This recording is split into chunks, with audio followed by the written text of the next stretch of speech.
পহেলা বৈশাখের মধ্যেই কৃষক কার্ড দেবে সরকার।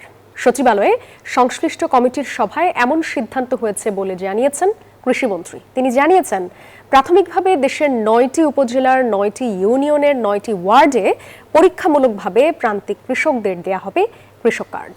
একই দিন জনগণের চিকিৎসা সেবা নিশ্চিত করতে ই-হেলথ কার্ড চালুর নির্দেশনা দিয়েছেন প্রধানমন্ত্রী তারেক রহমান। কৃষক কার্ড থাকলে হাতে সেবা পাবেন সাথে সাথে। পহেলা বৈশাখের মধ্যে চালু হচ্ছে বিএনপির নির্বাচনী ইশতেহার কৃষক কার্ড। প্রাথমিকভাবে দেশের 9টি উপজেলার 9টি ইউনিয়নে 9টি ওয়ার্ডে পরীক্ষামূলকভাবে চালু হচ্ছে কার্যক্রম। স্বাবলম্বী হলে কৃষক ভাইরা বাংলাদেশ স্বাবলম্বী হবে। বুধবার সচিবালয়ে প্রধানমন্ত্রী তারেক রহমানের সভাপতিত্বে কৃষক কার্ড চালুর বিষয়ে গঠিত কমিটির সভায় এ সিদ্ধান্ত হয়। বৈঠকে কৃষক কার্ড চালু, উৎপাদন বৃদ্ধি ও কৃষিপণ্য বিপণন ব্যবস্থা নিয়ে বিস্তারিত আলোচনা হয়। প্রান্তিক কৃষক আছে, একেবারে প্রান্তিক কৃষক, তাদেরকে কিছু বেনিফিট দেবো ফ্যামিলি কার্ডের মধ্যে। আর পরবর্তীতে অ্যাকচুয়ালি আমাদের এই কার্ডের মূল উদ্দেশ্য যেটা আছে সেটা হলো উৎপাদন, ভোক্তা,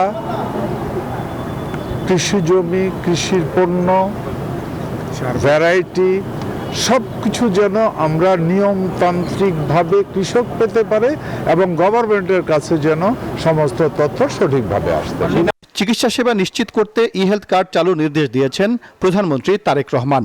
বুধবার দুপুরে সচিবালয়ে স্বাস্থ্যমন্ত্রী, প্রতিমন্ত্রী, উপদেষ্টা এবং স্বাস্থ্য বিশেষজ্ঞদের এক বৈঠকে প্রধানমন্ত্রী এই নির্দেশনা দেন। বৈঠক শেষে সংবাদ বিজ্ঞপ্তির মাধ্যমে এসব কথা জানানো হয়। এদিন সকালে প্রধানমন্ত্রী দফতরের সভাকক্ষে 5 বছরে 25 কোটি বৃক্ষরোপণ সংক্রান্ত সেলের সভা অনুষ্ঠিত হয়। সভাপতিত্ব করেন সরকার প্রধান তারেক রহমান। আমাদের সরকারের প্ল্যান অনুযায়ী আমরা প্রতি বছর 5 কোটি বৃক্ষরোপণ করব।